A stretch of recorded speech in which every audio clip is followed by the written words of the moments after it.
نحمده ونصلي ونسلم على رسول الکریم اما بعد۔ معروف دیوبندی عالم مفتی تقی عثمانی صاحب نے تقلید کی شرعی حیثیت کے نام سے اپنی تقلید ثابت کرنے کے لیے ایک کتاب تحریر کی ہے، جس میں مفتی صاحب نے تقلید کے حق میں کچھ دلائل ذکر کیے ہیں اور بعض آیات سے باطل استدلال بھی کیے ہیں۔ مفتی صاحب نے پہلے اور دوسرے نمبر پر جو قرآنی آیات ذکر کی ہیں اور ان سے استدلال کیا ہے، اس کا بطلان ہم اپنی ویڈیوز میں واضح کر چکے ہیں۔ آج میں آپ کی توجہ ایک اور بات کی طرف مبذول کرانا چاہتا ہوں۔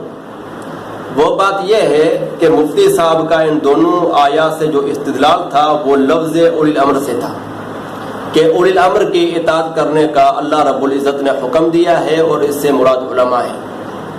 ہم اپنی ویڈیوز میں یہ واضح کر چکے ہیں، اگر ان سے مراد علماء بھی لیا جائے تو بھی یہ آیات مفتی صاحب کے حق میں نہیں، ان سے تقلید ثابت نہیں ہوتی۔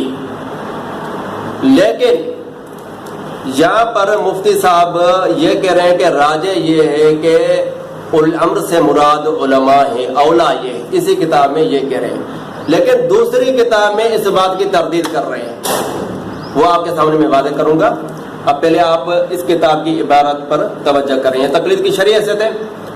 مفتی صاحب لکھتے ہیں کہ بعض نے کہا ہے اس سے حکام مراد ہیں اور بعض نے کہا ہے کہ اس سے علماء مراد ہیں، اولی الامر سے علماء مراد ہیں، اور پھر راجح قرار اسی کو دیا ہے۔ امام راضی کے حوالے سے لکھتے ہیں کہ امام راضی نے اسی تفسیر کو متعدد دلائل کے ذریعے ترجیح دیتے ہوئے لکھا، اس آیت میں لفظ اولی الامر سے علماء مراد لینا اولا ہے، یعنی علماء مراد لینا اولا ہے۔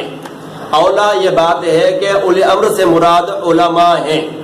مفتی صاحب نے اسی کتاب میں یہ موقف اختیار کیا، لیکن اسی بات کی تردید دوسری کتاب میں کر دی۔ اب دوسری کتاب یہ بھی مفتی تقی عثمانی صاحب کی ہی ہے، اس کا نام ہے تقریر ترمذی۔ تقریر ترمذی نیچے لکھا ہوا ہے شیخ الاسلام مولانا تقی عثمانی۔ یہ بھی تقی عثمانی صاحب کی کتاب ہے اور ترمذی کی تقریر ہے۔ اسی میں مفتی صاحب اسی آیت کے تحت یہ فرماتے ہیں، بہت حضرات نے فرمایا کہ اولی الامر سے مراد فقہاء مجتہدین ہیں، یعنی بہت سارے لوگوں نے یہ کہا ہے۔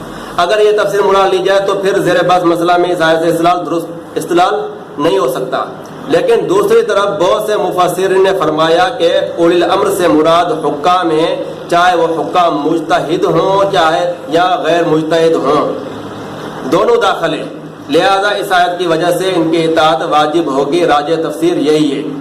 اب اس تفسیر کو مفتی صاحب راجح قرار دے رہے ہیں کہ راجح تفسیر یہی ہے کہ اس آیت سے مراد حکام ہیں، علماء نہیں، یہ بات مفتی صاحب کر رہے ہیں، اور اس کتاب میں مفتی صاحب فرما رہے ہیں کہ اولا یہ ہے کہ اس سے مراد علماء ہیں، اور یہاں پر اس بات کی تردید کر رہے ہیں کہ یہاں سے مراد علماء نہیں بلکہ حکام ہیں، یہ بات راجح ہے۔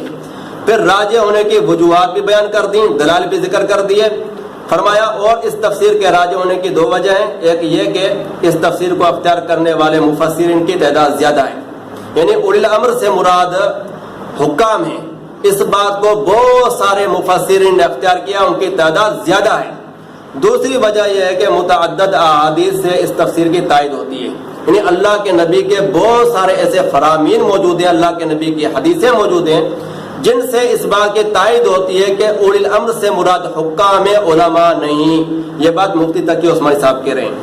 آگے فرماتے ہیں کہ چنانچہ حدیث باب سے بھی اس کی تائید ہو رہی ہے، یعنی امام ترمذی نے جو اس باب کے تحت حدیث ذکر کی ہے اس حدیث سے بھی اس بات کی تائید ہوتی ہے کہ اس سے مراد حکام علماء نہیں۔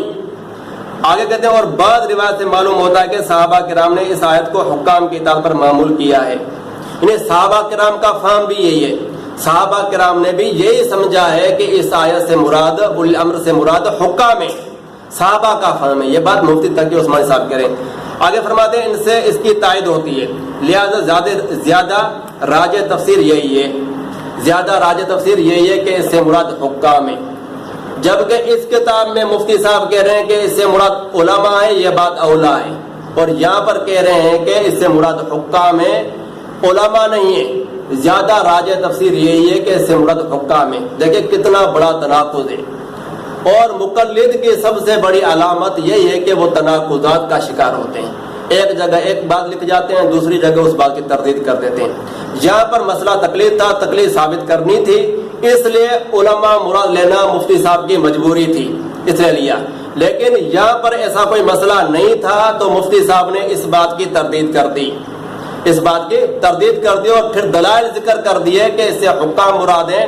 یہ بات راجع ہے ان دلائل کی روح سے، وہ دلائل بھی ذکر کر دیے. گویا کہ ان دونوں آیات سے استدلال مفتی تقی عثمانی دیوبندی کے اپنے اصول کے مطابق بھی درست نہیں، بلکہ مفتی صاحب نے خود اس استدلال کو باطل کہہ دیا، اس کی تردید کر دی.